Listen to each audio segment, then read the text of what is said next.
दोस्तों, हरियाणा की 10 लोकसभा सीटों के लिए सीईसी कांग्रेस इलेक्शन कमेटी की बैठक हुई थी। उस बैठक में कांग्रेस की तरफ से किन नेताओं को, किन उम्मीदवारों को हरियाणा की लोकसभा के लिए फाइनल किया गया है, उनके नाम मैं आपको बताता हूं। सबसे पहले बात करते हैं रोहतक की। रोहतक से दीपेंद्र हुड्डा का नाम चल रहा था, लेकिन चर्चाओं में यह भी था कि दीपेंद्र हुड्डा की जगह कांग्रेस हाईकमान भूपेंद्र सिंह हुड्डा को चुनाव लड़ाना चाहता है, लेकिन ऐसा नहीं हुआ। दीपेंद्र हुड्डा का रोहतक से कांग्रेस की तरफ से, कांग्रेस सीईसी की तरफ से नाम फाइनल कर दिया है, उनका नाम लॉक कर दिया है।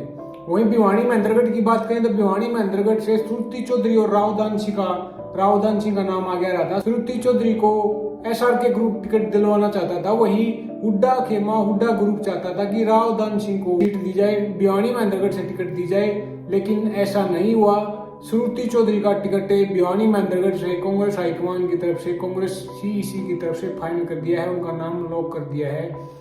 वहीं बात हिसार की करें तो हिसार से चंद्र मोहन बिश्नोई, जेपी जयप्रकाश और ब्रजेंद्र सिंह का नाम आगे चल रहा था, जो हाल ही में बीजेपी को छोड़कर कांग्रेस में आए हैं। लेकिन कांग्रेस सीईसी की तरफ से, कांग्रेस हाईकमान की तरफ से ब्रजेंद्र सिंह का हिसार से नाम फाइनल किया है, वहां से उनको टिकट दे दिया गया है, उनका नाम लॉक कर दिया गया है।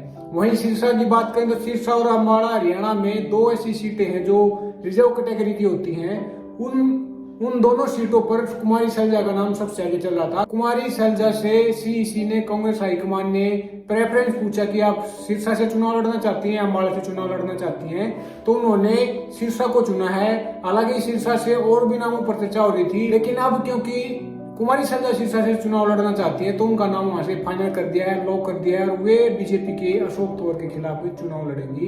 बात अम्बाड़ा की करें तो अम्बाड़ा से प्रदीप नारवाल और वरुण चौधरी का नाम चल रहा था, साथ के साथ कुमारी सैलजा का भी नाम चल रहा था, लेकिन अब अम्बाड़ा से वरुण मुलाना का नाम फाइनल कर दिया है। वे फूलचंद मुलाना के बेटे हैं और उनका नाम अम्बाड़ा की टिकट से फाइनल कर दिया है, लॉक कर दिया है। वे वहां से चुनाव लड़ेंगे बीजेपी की बंतो कटारिया के खिलाफ। कुरुक्षेत्र से आम आदमी पार्टी के सुशील गुप्ता को टिकट दिया गया है अलायंस के तहत, वे बीजेपी के नवीन जिंदल के खिलाफ चुनाव लड़ेंगे। बात करनाल की करते हैं तो करनाल से कई नामों पर चर्चा चल रही थी। हालांकि उन नामों में से वीरेंद्र मराठा और चाणक्य पंडित का नाम सबसे आगे आ रहा था। हालांकि अब कांग्रेस ने इंडिया अलायंस के तहत शरद पवार के करीबी माने जाने वाले वीरेंद्र मराठा को करनाल से टिकट देने का फैसला किया है। हालांकि चाणक्य पंडित को भी वहां से कंसिडर किया जा रहा था, लेकिन अब वहां से उनको टिकट नहीं दिया है और वीरेंद्र मराठा का करनाल से टिकट फाइनल कर दिया है। वे बीजेपी के मनोहर लाल खट्टर के खिलाफ लड़ेंगे, जो हरियाणा के सीएम रह चुके हैं। अब बात करते हैं सोनीपत की। सोनीपत से पदम सिंह दैया, सुरेंद्र दैया,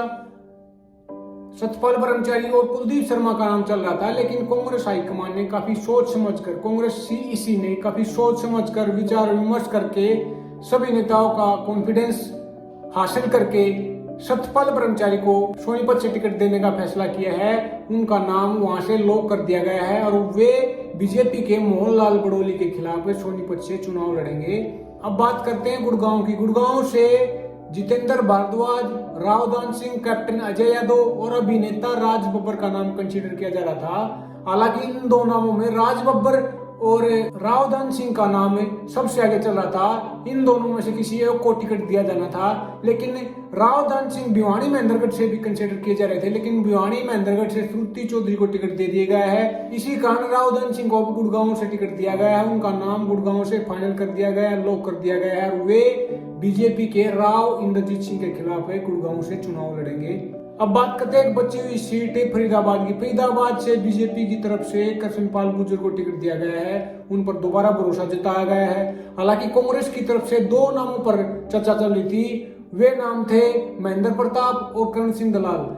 कांग्रेस हाईकमान चाहता है कि महेंद्र प्रताप वहां से चुनाव लड़े। हालांकि महेंद्र प्रताप फरीदाबाद की टिकट को, सीट को अपने बेटे के लिए मांग रहे थे, लेकिन कांग्रेस हाईकमान ने ऐसा करने से मना कर दिया है और वे चाहते हैं कि खुद महेंद्र प्रताप फरीदाबाद से चुनाव लड़े, क्योंकि उनकी फरीदाबाद की सीट पर काफी अच्छी मजबूत पकड़ है। वे वहां से पहले भी विधानसभा का चुनाव लड़ते रहे हैं और एमएलए बनकर हरियाणा विधानसभा में जाते रहे हैं। इसी कारण महेंद्र प्रताप को फरीदाबाद से चुनाव लड़ने के लिए कहा गया है। उनका नाम फरीदाबाद से लगभग फाइनल कर दिया गया है, लॉक कर दिया गया है। तो ये थे हरियाणा की 10 लोकसभा सीटों के लिए कांग्रेस की तरफ से फाइनल उम्मीदवार।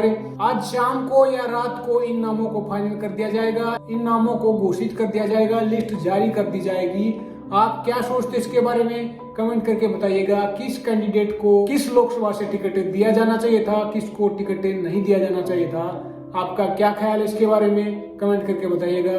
और ऐसी वीडियो देखने के लिए चैनल को सब्सक्राइब कीजिए, लाइक कीजिए, कमेंट कीजिए।